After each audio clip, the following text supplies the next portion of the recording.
Je reçois aujourd'hui pour vous 3 invités que vous connaissez bien puisqu'il s'agit de Georges Marchais, secrétaire général du Parti communiste français, de Robert Fabre, président du mouvement des radicaux de gauche, et de Pierre Mauroy, premier secrétaire en fonction du Parti socialiste. Ce sont les signataires du programme commun. On remarquera qu'une telle réunion serait impossible entre les hommes qui ont dirigé le pays au cours de ces dernières années et qui se déchirent à belles dents. Hier soir s'est tenu à Paris un immense rassemblement, digne à la mesure de notre capitale et de sa région. Rassemblement à l'image de tous ceux que je vois, de ce qui se passe aux 4 horizons du pays. Et je pense que nous pourrions passer ce moment avec vous en tirant les enseignements de ce mouvement de confiance, de cette union qui partout se manifeste. Je vais demander d'abord à Georges Marchais de dire ce qu'il en pense. Bien, je pense que ce rassemblement, comme vous l'avez dit, effectivement, à l'image de celles auxquelles vous participez, auxquelles je participe dans le pays, témoigne à la fois d'une volonté et d'un immense espoir. Volonté de changement. Et on comprend que nombreux soient les Français et les Françaises qui aujourd'hui se disent peut-être bien qu'après tout, il faut changer. Il faut changer d'homme, il faut changer de politique. Et ils en arrivent à cette idée à partir d'une expérience vécue par eux. Depuis des années, ces hommes en place font des promesses, comme ils le feront encore aujourd'hui, pour demain, mais ils n'ont été capables d'apporter aucune solution aux gros problèmes posés devant notre peuple et devant notre pays. Donc, volonté de changement. Espoir. L'espoir, il est au fond dans l'existence d'une candidature commune à nos formations, François Mitterrand, et d'une candidature commune qui repose sur une politique.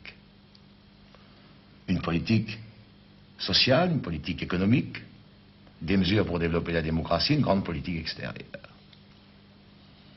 Alors il est évident que ce candidat commun, sur la base du programme commun qui a été signé par nos 3 formations, soulève parmi les Françaises et les Français un immense espoir. Je crois que c'est le double enseignement que l'on peut tirer de ce magnifique rassemblement parisien d'hier. C'est certain que le changement, entendre dire ça par des hommes qui depuis, 10 ou 15 ans sont responsables des affaires publiques, ça ne fait pas sérieux. Et je me demande si on les croit. Enfin, ils essayent. C'est leur affaire. Pierre Mauroy, je suis sûr que là-dessus, et sur bien d'autres sujets, on a à enfoncer ce clou. Je crois qu'effectivement, le courant que nous sentons à travers tous nos meetings, à travers toutes nos réunions, et que nous avons parfaitement senti hier soir, il est fait justement du désaveu d'une politique de promesses qui n'ont jamais été tenues. En définitive, c'est le refus, c'est le rejet d'une politique qui a été injuste, d'une politique qui n'était pas du tout adaptée, de ceux qui prétendent reprendre le pouvoir et qui pendant des années et des années nous ont conduits là où nous sommes.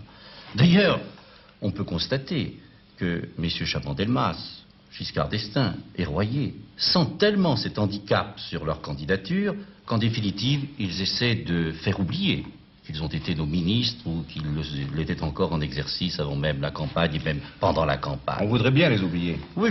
Ils essaient de faire oublier ça. Ils nous parlent d'une société plus juste, société plus humaine. Ils nous parlent même d'une nouvelle société. Mais en définitive, on sent bien que ce sont là des palinodies. Et qu'en définitive, ce n'est là que démagogie. Le peuple le sent. Et c'est parce qu'il ressent cela profondément qu'il y a des citoyens de plus en plus nombreux qui viennent rejoindre, ou bien tous ceux qui sont convaincus et qui nous apportent déjà leur enthousiasme. Mais je veux dire aussi, après Georges Marchais, que nous ressentons cet élan de confiance. Élan de confiance à l'égard du candidat, à l'égard de vous-même, qui avez été l'animateur, le fédérateur de cet immense mouvement. Et puis aussi confiance parce que nos formations sont là présentes dans le cadre de l'Union de la gauche. Au-delà, bien d'autres organisations sont venues, si bien que c'est un immense rassemblement.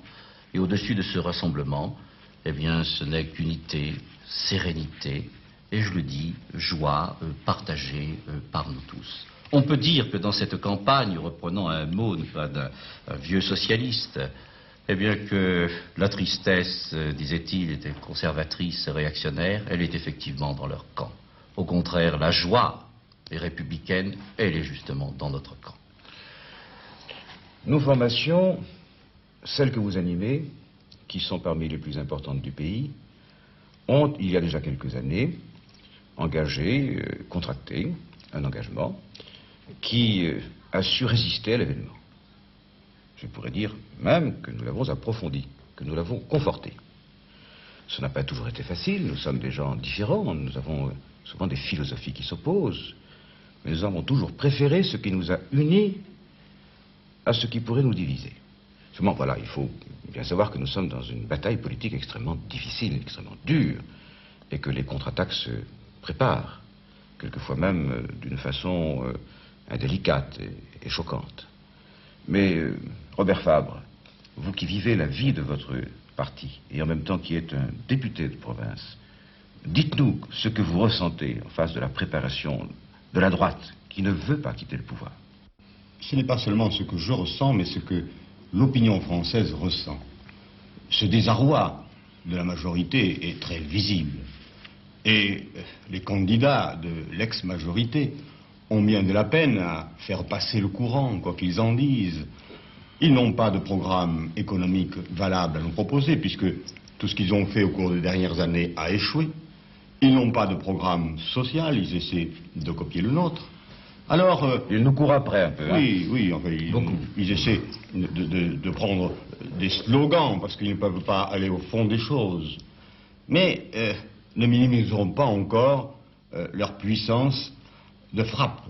Je veux dire qu'à l'heure actuelle, à court d'arguments valables, ils vont avoir recours à celui qui leur a si bien réussi au cours des années précédentes. Souvenez-vous, en 1968, en 1973, aux élections législatives. Ou plus chaque fois. Quelle a été leur arme de choix? C'est la peur. Oh, non pas la peur qu'ils ressentent à l'idée de perdre leur place. Celle-là, elle est valable et profonde. Mais la peur qu'ils essaient d'inspirer au peuple français en leur présentant l'arrivée de la gauche au pouvoir comme une apocalypse.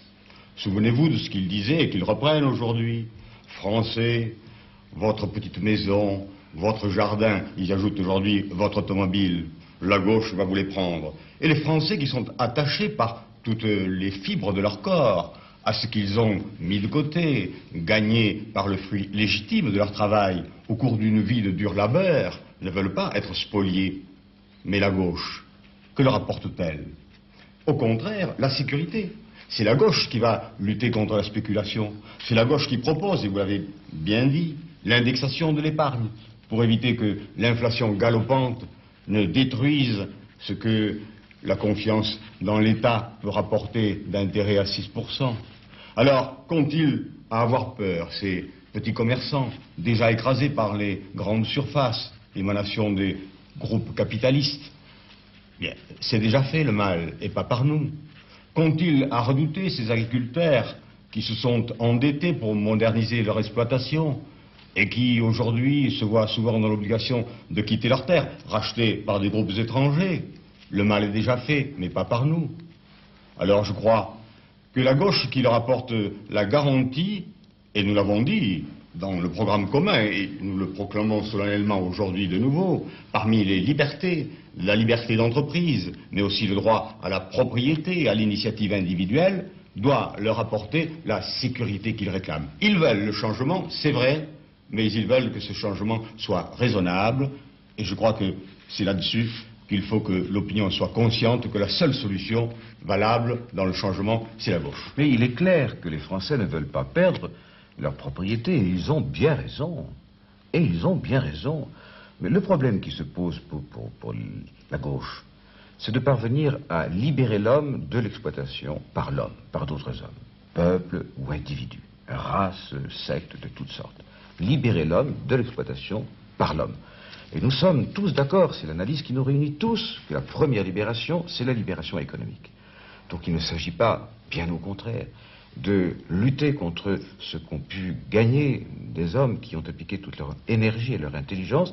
Il s'agit de les protéger contre la concentration d'un grand capital qui s'apprête à les dévorer, qui a déjà commencé, et ils le savent bien. Alors, là-dessus, passons. Je pense que nul ne s'y trompe plus. Oui. Je pense que nul ne s'y trompe plus. En France, nous nous sommes assez expliqués tout de même là-dessus. Oui. Tout à l'heure, j'entendais Robert Fabre avec grand intérêt. Il a repris, au fond, un argument qui m'est assez familier. Notre parti communiste, par exemple, il a un demi-siècle d'existence. Ça fait un demi-siècle que l'on dit aux petits et moyens paysans, aux petits commerçants et artisans, attention, ces méchants communistes, ils vont vous prendre votre terre ou votre petit commerce. Or, les paysans, les petits commerçants et artisans s'aperçoivent d'une chose, les communistes, ils ne sont pas à la direction des affaires du pays, et on leur prend leur terre et on leur prend leur petit commerce. Il en est de même pour ce qui concerne les libertés. La majorité sortante nous accuse aujourd'hui de vouloir mettre en cause les libertés.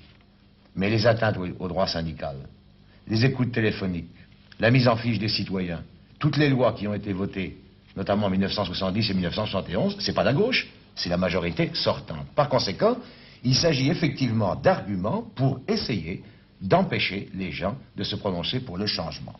Mais à mon avis, il est une question aussi qui mérite de retenir notre attention.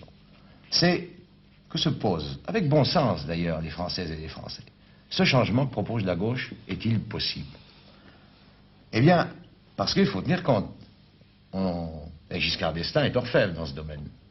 Il nous a expliqué que l'inflation, la hausse des prix, c'était une espèce de fatalité contre lesquelles on ne pouvait rien. Et son bilan est lourd. Hein? Son bilan est très lourd. L'héritage ne sera pas facile à gérer. Non. Or, nous, non seulement nous proposons des mesures sociales, une nouvelle politique sociale, nous proposons de résoudre les problèmes de l'école, de logement, etc. Mais nous donnons les moyens concrets de réaliser cette grande politique pour la France et les Français. Autrement dit, le changement n'est pas seulement souhaitable, il est possible, et nous proposons des moyens de le faire. Moi, je voudrais ajouter que ce changement, bien sûr qu'il est possible, et revenir sur ce que Robert Fabre précisait tout à l'heure, à savoir la peur. Mais je crois qu'on ne nous fera pas ici le coup de la peur. D'abord parce que François Mitterrand, vous avez, d'une façon très précise, eh bien, dit clairement ce qui se passerait sur le plan institutionnel. Le président de la République sera demain, si vous êtes élu, sera demain le premier, mais pas le seul. Ensuite, on fera, bien sûr, le président de la République aura une large autorité, mais on ne tombera pas dans l'autoritarisme. Et de plus, toutes les étapes, les échéances, etc., ont été parfaitement fixées. De plus, sur le plan économique et sur le plan social, eh bien, un plan très précis a été développé devant la presse économique. Et par conséquent, ceci est extrêmement important. Et enfin, sur le plan des libertés, mais sur le plan des libertés, qui ne voit pas que ceux qui portent atteinte aux libertés, ce sont justement les candidats de droite, c'est justement dans le camp de la droite. La sécurité, elle est manifestement avec la gauche. Ils ont d'ailleurs toujours le ton de la violence, mais oui, quelquefois même le ton de la haine. Toujours le ton de la violence, toujours le ton de la haine. Ce n'est pas nous qui avons dit, excusez-moi de vous interrompre, interrompre, Pierre Mauroy, ce n'est pas nous qui avons dit que nous rejetions l'autre moitié de la France. Et ils ont commencé leur campagne comme ça. Oui. Nous étions trop. Et nous sommes, enfin, la preuve sera faite le 5 mai, nous sommes peut-être bien la moitié, pour le moins. Vous savez, en réalité, François Mitterrand, eux, ils rejettent toute la France, parce que leur politique, elle est fondée pour satisfaire les besoins de quelques-uns. Et en tous les cas, cette façon de rejeter une partie de la France est absolument intolérable, parce que la gauche a écrit tout de même des pages d'une France qui est une France universelle, celle de la liberté, celle de la démocratie, celle de la solidarité des hommes. Puis il faut servir passionnément l'unité nationale. Voyez-vous, vous avez bien voulu parler du sérieux des projets que j'ai soumis et qui s'inspirent naturellement des options du programme commun. Ce sérieux était nécessaire.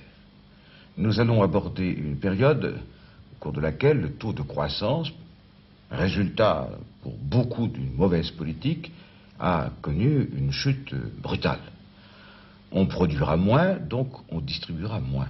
Il faudra donc que la gauche au pouvoir opère à l'intérieur de ce taux de croissance une redistribution honnête et courageuse. Et naturellement, il faudra d'abord se retourner vers ceux qui depuis tant et tant et tant d'années ont été exploités, opprimés, pour leur rendre justice. Alors voilà comment nous abordons les choses. Rigueur économique et justice sociale. Vous ne me l'avez pas demandé. Et en ce sens, on peut dire que la maturité de la gauche est grande. Vous ne m'avez pas demandé, vous m'auriez demandé, voilà, on va faire comme les autres. On va tout promettre, il faut gagner des voix. Vous savez bien que j'aurais dit non Georges Marchais, non Pierre Mauroy, non Robert Fabre. Mais vous êtes des hommes responsables. Et j'ai été, je dois dire, très heureux de voir que la discussion que nous avons eue pour préparer cette campagne, pas une seconde, le candidat commun de la gauche ne s'est trouvé devant une pression démagogique des formations politiques et syndicales qu'il soutiennent. Je tiens à le dire hautement, puisque je m'adresse en cet instant, et en leur présence, à l'opinion publique. Et François Mitterrand, s'il est avéré que nous aurons le soutien du monde du travail, parce que les Français qui travaillent et qui souffrent nous font confiance et espèrent qu'au bout du tunnel, ils auront une amélioration de leur sort, je crois que ce que vous avez dit aussi en parlant d'une France plus juste, mais aussi d'une France plus fraternelle, a une grande valeur. Voyez-vous, nous sommes dans un monde où l'argent est roi, où tout est pourri par cette puissance qui trouble notre jeunesse, qui écrase les plus faibles. Et je crois que cet espoir de surmonter cet égoïsme et de faire que demain les Français travailleront au coude à coude avec plus d'espérance et en espérant une fraternité plus grande est quelque chose qui est porteur d'espoir, qui nous soulève et qui fait que ce grand mouvement populaire que nous avons suscité rassemblera non seulement la majorité, mais à l'échéance l'unanimité du peuple de France. Mais la division, Robert Fabre, de notre peuple, elle tient essentiellement aux inégalités et aux injustices. Qu'est-ce que vous voulez dire à une personne âgée, hein, qu'on a abandonnée depuis tant d'années, à laquelle maintenant on promet un peu tout et n'importe quoi? Qu'est-ce que vous pouvez dire aux salariés qui vivent avec un SMIC qui ne tient plus compte de la capacité de l'augmentation constante des prix? Il faut vraiment beaucoup de courage et de sens civique à notre peuple pour garder ce sang-froid, cette sérénité et finalement cette confiance. Je pense que l'union de la gauche a été un facteur capital dans cette détermination et dans cet état d'esprit. Mais comme nous arrivons au terme de cette émission, peut-être voulez-vous dire encore quelques mots afin à la fois de saluer ceux qui ont bien voulu nous écouter et de dire ou d'exprimer la confiance qui est la nôtre à la veille du premier tour de scrutin.